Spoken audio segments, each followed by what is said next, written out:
தமிழா பார்வையாளர்களுக்கு வணக்கம். புதுக்கோட்டை திருமயம் அதிமுக ஒன்றிய குழு தலைவர் ஜாஃபர் அலி மணல் கடத்தல் மாஃபியாக்களால் கால் தனியாக வெட்டி எடுக்கப்பட்டு லாரி ஏற்றி கொலை செய்யப்பட்டார். இது செய்தி. இந்த செய்தி பின்னால் ஒரு பெரிய செய்தி ஒளிந்திருக்கிறது.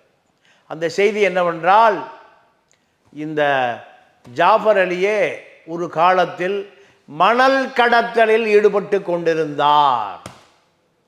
இந்த மணல் கடத்தலில் ஈடுபட்டு கொண்டிருந்த ஜாஃபர் அலி சமூக செயற்பாட்டாளராக எப்பொழுது மாறுகிறார்?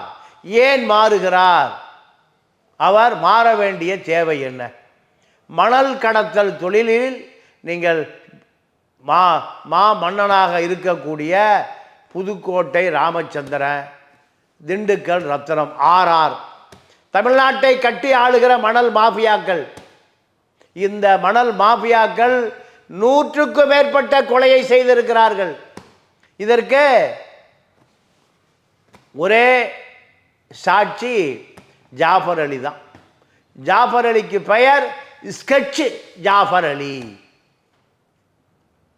மனித உரிமை செயற்பாட்டாளர்களுடைய அத்தனை பேர் மரணத்திற்கு பின்னால் ஜாஃபர் அலியும் ஆர்ஆர் என்கின்ற ரத்தனமும் ராமச்சந்திரனும் பின்னணியில் இருக்கிறார்கள். காவல்துறை அதிகாரிகளே மூடி மறைத்து விடுவார்கள். காரணம், பல கோடிகள் இந்த மணல் மாஃபியாக்களிலே விளையாடுகிறது. வருவாய்த்துறை, காவல்துறை, 2 துறைகளிலுமே இவர்களுடைய கொடிதான் பறக்கிறது. ஜாஃபர் அலியுடைய மரணத்திற்கு பின்னணியிலே பல மர்ம முடிச்சுக்கள் அவிழ்க்கப்பட வேண்டி இருக்கிறது.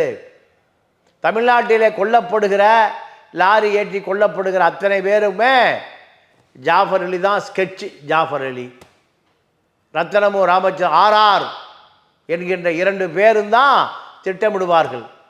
இவர்கள் நேரடியாக முதலமைச்சரோடு பேசக்கூடியவர்கள், துரைமுருகனோடு பேசக்கூடியவர்கள். துரைமுருகனுக்கு மூட்டை மூட்டையாக, பெட்டி பெட்டியாக பணம் கொடுக்கக்கூடியவர்கள். இந்த பக்கம் எடப்பாடிக்கு மூட்டை மூட்டையாக 1000 கோடி 2000 கோடி என்று கொடுப்பவர்கள். இவர்களுக்கு முன்னால் சேகர் ரெட்டி, மிக சாதாரணமாக டெலிஃபோன் பூத் வைத்திருந்த வெள்ள ரெட்டி என்ற சேகர் ரெட்டி இன்று பல 1000 கோடிக்கு சொந்தக்காரன். திருப்பதி கோயில் தர்கார் இந்த சேகர் ரெட்டி, ராமச்சந்திரன், ரத்னம், கரிகாலன் இவர்கள் நினைத்தால் ஐஜியை மாற்றுவார்கள், எஸ்பியை மாற்றுவார்கள், டிஐஜியை மாற்றுவார்கள். இவர்களுடைய தொலைபேசிக்காக முதலமைச்சர் அலுவலகமே காத்து கிடக்கும்.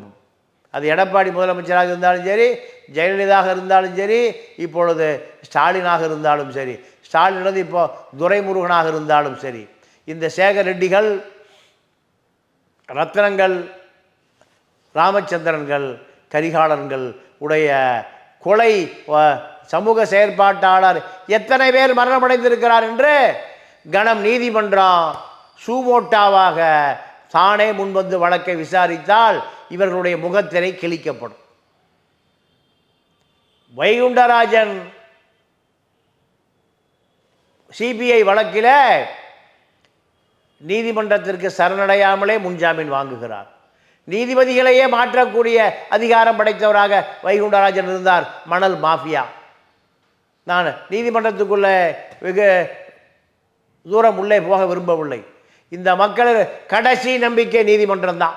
அதனால் அதுக்குள்ளே நான் போக விரும்பவில்லை. இந்த மணல் மாஃபியாக்கள் சட்டத்தை எப்படி வளைக்கிறார்கள்? அத்தனை மணல் குவாரிகளும் இன்றைக்கு ஆர்ஆர், ரத்னம், ராமச்சந்திரன் 2 பேருடைய கட்டுப்பாட்டில் இருக்கிறது. இவர்களுக்கு எதிர்க்கக்கூடியவர்களை அத்தனை பேர் மர்மமாக மரணமடைய வைத்தவர் தான் மர்மமாக மரணமடைந்திருக்கிறார் ஜாஃபர் அலி, ஸ்கெட்ச் ஜாஃபர் அலி. இந்த மணல் கடத்தல் மாஃபியாக்கள் கொல்லப்பட்ட அத்தனை பேருடைய ரகசியம் தெரிந்த ஒரே நபர் இந்த ஜாஃபர் அலி, ஸ்கெட்ச் ஜாஃபர் அலி. ஒரு காலத்தில் மணல் கடத்தலாக இருந்தவர் இந்த ராமச்சந்திரனோடு ரத்தனத்தோடு நெருங்குகிறார். இது புதுக்கோட்டை, அது திருமயம், 10-20 மைலுக்குள்ளே இருக்கக்கூடிய இவர்கள் நட்பு ரீதியாக ஒன்றாணைகிறார்கள். காவல்துறை கைகட்டி வேடிக்கை பார்க்கிறது, வருவாய்த்துறை அங்கே படுத்து கிடக்கிறது துண்டை விரித்து. ஆதலால் மேலிருந்து முதலமைச்சர் அலுவலகமே இவர்களுடைய சட்டை பையில். யார் இவர்களை தட்டி கேட்பது? இந்த ஜாஃபர் அலியுடைய மரணம் கொடூரமாக சிதைக்கப்பட்டு கொல்லப்பட்டிருக்கிறார். அப்போ இந்த மணல் மாஃபியாக்களுடைய கோபம் கடுமையாக இருந்திருக்கிறது. நான் உங்களுக்காக பல மர்ம கொலைகளை செய்திருக்கிறேன், ஸ்கெட்சு போட்டு கொடுத்திருக்கிறேன். நான் உங்களுடைய ஆணையை நிறைவேற்றி இருக்கிறேன். எனக்கு சில பல கோடிகளை கொடுங்கள்.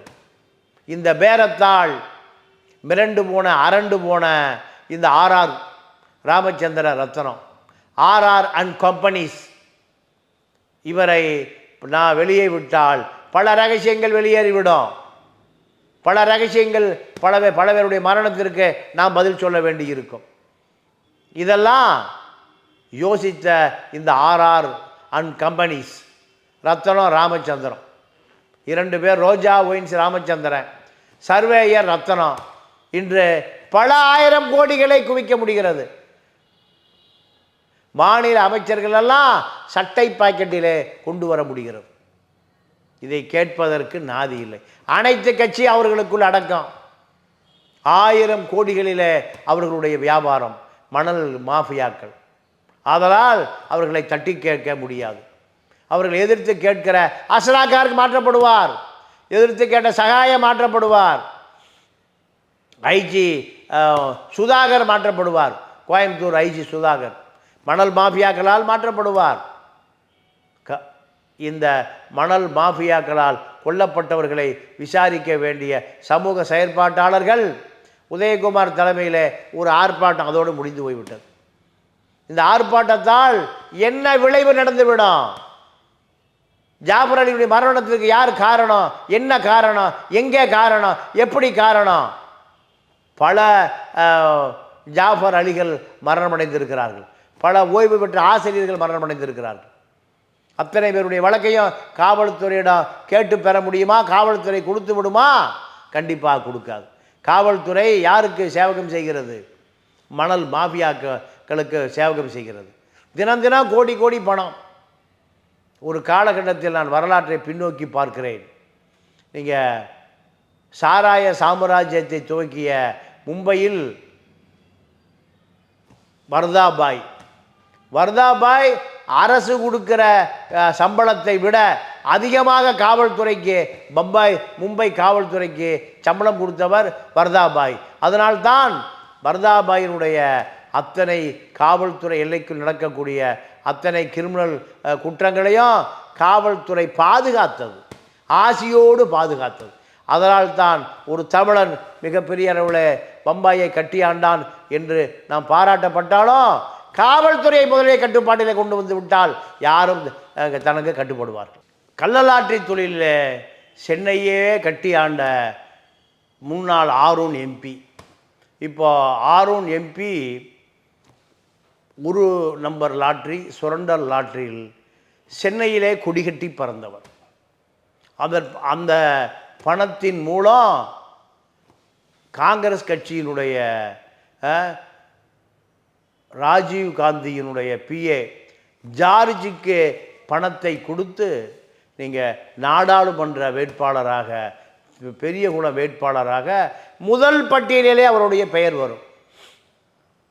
சென்னை காவல்துறை அத்தனை காவல்துறை ஆய்வாளர்களுக்கும் அரசு கொடுக்கிற சம்பளத்தை விட அதிகமாக கொடுத்தவர் ஜேஎம் ஆரூன். இப்போ அந்த ஜேஎம் ஆருடைய மகன் மௌலானா ஆரூன், இவர்களெல்லாம் ஒரு நம்பர் லாட்டரியிலே கொடிகட்டி பறந்தவர்கள். இவர்களுடைய கட்டுப்பாட்டிலே காவல்துறையே கட்டுப்பாட்டில் வைத்திருப்பார்கள். உதயகுமார் அவர்கள் ஜாஃபர் அலியுடைய மரணத்திற்காக ஒரு 200 பேரை தமிழ்நாடு முழுக்க திரட்டி ஒரு போராட்டத்தை நடத்தி இருக்கிறார். ஆனால் இந்த போராட்டம் எந்தவித பலனையும் தந்து விடாது. காரணம், காவல்துறை ஏவல் துறையாக மாறிவிட்டது. கருணாநிதி ஒரு முறை சொன்னார், காவல்துறை உடைய ஈரல் கெட்டு போய்விட்டது என்று. இதுதான் இன்றைய நிலையில் சமூக விரோதிகள் பாதுகாக்கப்படுகிற அளவுக்கு அவர்களுடைய பணம் கோடிகளிலே விளையாடுகிறது. இந்த கோடிகளிலே மேல் அதிகாரிகளை விலைக்கு வாங்கிவிட்டால் கீழ் அதிகாரிகள் பாவம் என்ன செய்வார்கள்? அவர்களால் இன்று வரை போலீஸ் சங்கம் அமைக்கப்பட முடியவில்லை. என்ன காரணம்? மேலதிகாரிகளை எடுபிடி வேலை செய்வதற்கும் சட்ட ரீதியாக அவர்கள் அரசியல்வாதி, காவல்துறை உயர் அதிகாரி 2 பேருக்கும்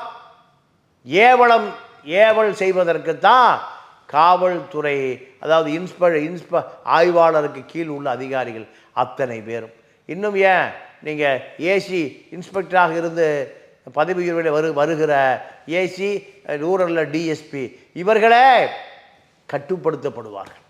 இவர்களுக்கு அன்றாடம் வழிச்செலவுக்கு வந்துவிட்டால் போதும், அவர்கள் தான் ஓய்வு பெறுகிற பொழுது சில கோடிகளோடு ஓய்வு பெற்றால் போதும். ஜாபர் அலி வழக்கு அரசே, நீங்கள் காவல்துறை உயர் அதிகாரிகளே அதை ஊற்றி மூடி விடுவார்கள். எந்த உண்மையும் வெளிக்கொண்டு வர முடியாது. ஜாபர் அலியால் கொல்லப்பட்டவர்கள் எத்தனை பேர்? ஜாபர் அலியால் நீங்கள் ஸ்கெட்சு போடப்பட்டவர்கள் எத்தனை பேர்? ஜாபர் அலியால் நீங்கள் 2 RR ரோஜா ஒயின்ஸு ராமச்சந்திர, மணல் ரத்னம், சர்வேயர் ரத்னம் 2 பேருமே 2 பேரால் பழிவாங்கப்பட்டவர் எத்தனை பேர் என்கின்ற பட்டியலை காவல்துறை எந்த காலத்திலும் வெளியிட்டு விடாது. இன்டர்போல், சர்வதேச போலீஸே வந்தாலும் ரத்தனத்தையும் ராமச்சந்திரனையும் நெருங்கி விட முடியாது. அதிகார வட்டம், பண வட்டம், இப்படி மிகப்பெரிய வட்டங்களை வைத்துக்கொண்டு பாதுகாப்பாக வாழ்ந்து வருகிறார்கள். அப்பொழுது இவர்களை யார் தண்டிப்பது? இவர்கள் குடும்பங்களையும் யார் தண்டிப்பது? பல கோடிக்கணக்கான மக்களுடைய வாழ்வாதாரத்தை அளித்த இந்த பாவிகளை யார் வஞ்சிப்பது? 100 டிஎம்சி தண்ணீர் தேக்க முடியும் காவிரி படுகைகளிலே. 100 செக் டேம் கட்டினால் 100 டிஎம்சி தண்ணீர் தேக்க முடியும். நீங்கள் கிழிந்த சட்டையோடு அரசியலுக்கு வந்த துரைமுருகன் இன்றைக்கு பல ஆயிரம் கோடி துரைமுருகன் வீட்டில் தொடர்ந்து ரைடு நடந்துகிட்டே இருக்கு. சூடு சொரணை இல்லாத இந்த மக்கள் 500 ரூபா 200 ரூபா கொடுத்தால் ஓட்டு போடுகிற அளவுக்கு தான் இவர்களிடம் அரசியல் மண்டையில் ஏறி கிடக்கிறது. ஆக ஜாபர் அலியினுடைய மரணத்திற்கு இந்த முன்னாள் அவரும் மணல் மாஃபியா தான், சமூக செயற்பாட்டார் என்கின்ற வேஷம் அவராக போட்டுக்கொண்டது தான். எங்கே எப்படி நடக்கிறது, இந்த மணல் மாஃபியாக்குடைய ரகசியம் என்ன என்று அரசுக்கு சொன்னாலும் அரசு நடவடிக்கை எடுக்காது. சிபிஐ வந்தது, என்ன ஆனது? 4 அடி தான் எடுக்க வேண்டும், 40 அடி எடுத்தாகிவிட்டது. யார் இதை சொல்லுவது? சமூக விரோதிகளால் சிறையிலே இருந்த பச்சைமுத்து, வைகுண்டராஜன், சிறையில் கிடக்கிற வின் டிவி தேவநாதன், கோயம்புத்தூர் ஜெயிலில் அடைபட்டு கிடந்த ஒரு சேனல் அதிபர், இப்படி குற்றவாளி கூடாரமே மீடியாவின் கூடாரமாக இருக்குது. அப்போது உண்மையை புலனாய்வு புலிகளை கொண்டு வரக்கூடிய எந்த நபரும் இங்கு இல்லை. அதனால் ஜாபர் அலியுடைய மரணம் எந்த விளைவுகளையும் ஏற்படுத்தாது. அவராக ஏற்படுத்தி கொண்ட அந்த வழி, அவராக விரும்பி ஏற்றுக்கொண்ட அந்த பாதையால் அவரே கொல்லப்பட்டிருக்கிறார் என்பதுதான் வேதனையானது. ஜாபர் அலியினுடைய மரணம் கடைசி மரணமாக இருக்குமா என்ற கேள்விக்குறி நம்ம எல்லாம் கேட்க தோன்றுகிறது. ரத்னம், ராமச்சந்திரன் 2 பேரும், பல சேகர் ரெட்டிகள் எல்லாம் இதற்கு பின்னாலே பல ஆயிரம் கோடிகளோடு உலா வருகிற பொழுது பல ஜாபர் அலிகள் கொல்லப்பட்டு கொண்டே இருக்கிறார்கள். இதற்கு நீதி எப்பொழுது கிடைக்கும், யாரிடம் கிடைக்கும், எங்கே கிடைக்கும் என்று தேடிக்கொண்டே இருப்போம். விரைவிலே கிடைக்கும் என்ற நம்பிக்கையோடு விடைபெறுகிறோம். நன்றி, வணக்கம்.